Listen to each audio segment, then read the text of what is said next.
Just seconds after takeoff, Spanair Flight 5022 slams into a riverbank alongside the runway. Only 18 people survived the crash of Spanair Flight 5022. 147 passengers are dead. So are both pilots. Spain recruits an international team of experts to investigate the country's worst aviation disaster in 25 years. Marks on the ground paint a vivid picture that reveals just how soon Flight 5022 hit the ground. The first impact marks are just 200 feet from the runway. The plane then passed over a road and slid another 1,800 feet before crashing on the far side of the river. Investigators wonder if engine failure compromised the takeoff.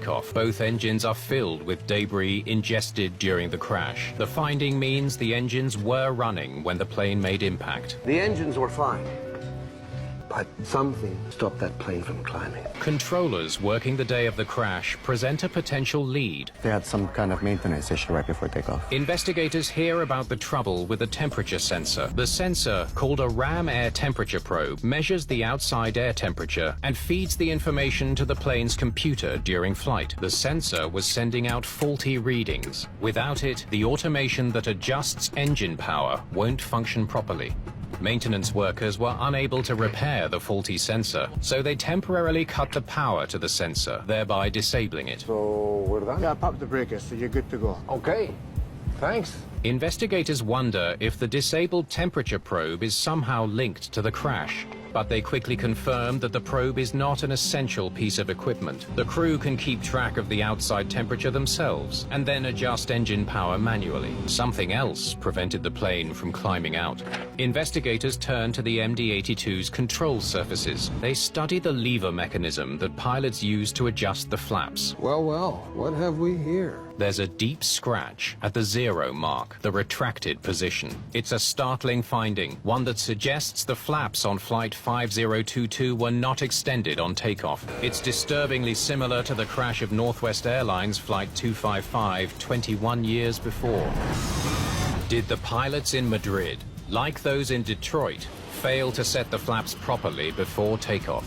Investigators need to know if the pilots of Spanair Flight 5022 took off without the flaps extended. They don't have a voice recording for the first takeoff attempt. It was erased when the MD-82 left the runway and powered down for maintenance. But they do have all the information from the flight data recorder. Flaps were set at 11 degrees on the first taxi. Exactly where they should be. The flight data recorder reveals that the flaps were set correctly when the plane taxied onto the runway the first time. Then the pilots noticed that there's a malfunctioning temperature probe. When the crew returned to the terminal for repairs, they retracted the flaps. Taxiing back to the runway, the pilots should have extended the flaps for takeoff. The MD-82's pre-flight checklists direct the crew to check the flaps and slats 3 times. On the after-start checklist, setting the flaps is the final step. Hydraulic pumps and valve. Set and checked. Lights on. Get permission from air traffic control to taxi, will you? Hold it. What is he doing? This is the worst possible time to interrupt him. The CVR reveals that just as the first officer is about to check the flaps and slats for the first time, the captain instructs him to make a radio call. Ground, Spanair 5022, requesting taxi instructions. He didn't return to the checklist to finish that critical step. They never set the flaps. The captain and first officer then failed to carry out this critical step on the final 2 checklists. Investigators now know what caused the crash of Spanair 5022. The pilots never extended their flaps before takeoff, making it impossible for the plane to climb.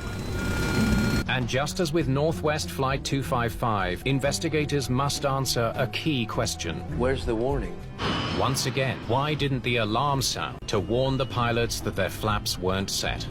Investigators look for a link between the failure of Flight 5022's takeoff warning and the failed temperature sensor. Investigators trace the complex pathways for the temperature sensor and the takeoff warning. They make a critical discovery. The sensor and the takeoff warning both pass through a single electronic relay, the R25 relay. Investigators suspect the R25 relay failed, disabling both the temperature sensor and the takeoff warning. Technicians are not able to recreate recreate that failure in the lab, but for Juan Carlos Lozano, the theory makes sense. That's it. That's the link. With no takeoff alarm, the pilots lost a critical line of defense. Just like the Northwest Airlines pilots in Detroit, the Madrid crew's failure to follow their checklists led to tragedy. After the crash of Spanair 5022, Boeing revised its checklists again to make extending flaps and slats even more prominent.